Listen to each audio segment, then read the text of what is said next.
So in topic 12, we also need to know when should we negotiate. We can't negotiate everything. It's just too time consuming and it will just bog you down in so many little details. But there's some things you absolutely should negotiate and some things that you just pay whatever the price is. So let's dive into that. So when should you negotiate? So we have two scenarios here. So when the buy is simple or the dollar value is low, so that's scenario one, or scenario two, where the dollar value is high, but the context is straightforward and low risk.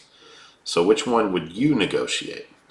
I'm not going to give you an answer to this because technically you can negotiate both, but which one would you choose? So we have one aspect of buying that's off the shelf.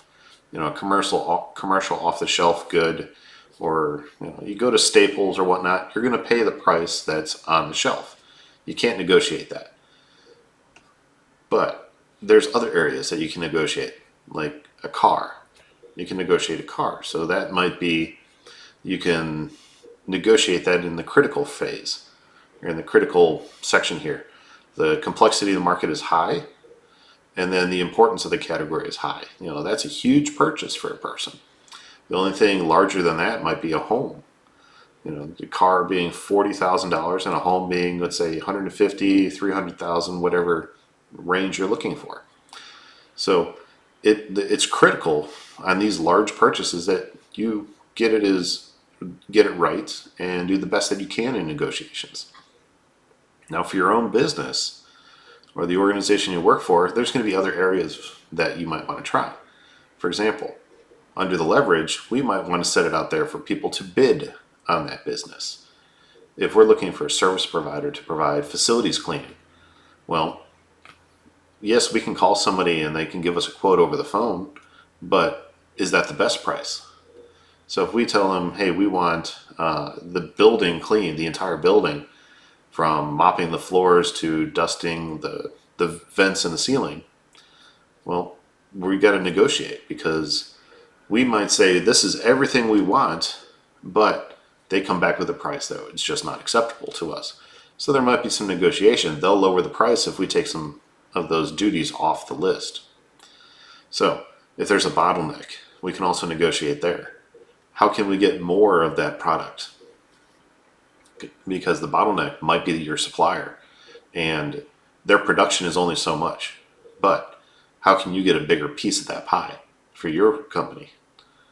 So all these different areas are affecting how we negotiate. So when we get into competitive bidding, though, does the dollar volume justify the expense of the bidding process? The bidding process is expensive. It's not just something you can get done in an hour. It's going to take a day, a month, maybe even longer. Depends on how complex that bidding process is. And when you're doing the competitive bidding, are your specifications clear?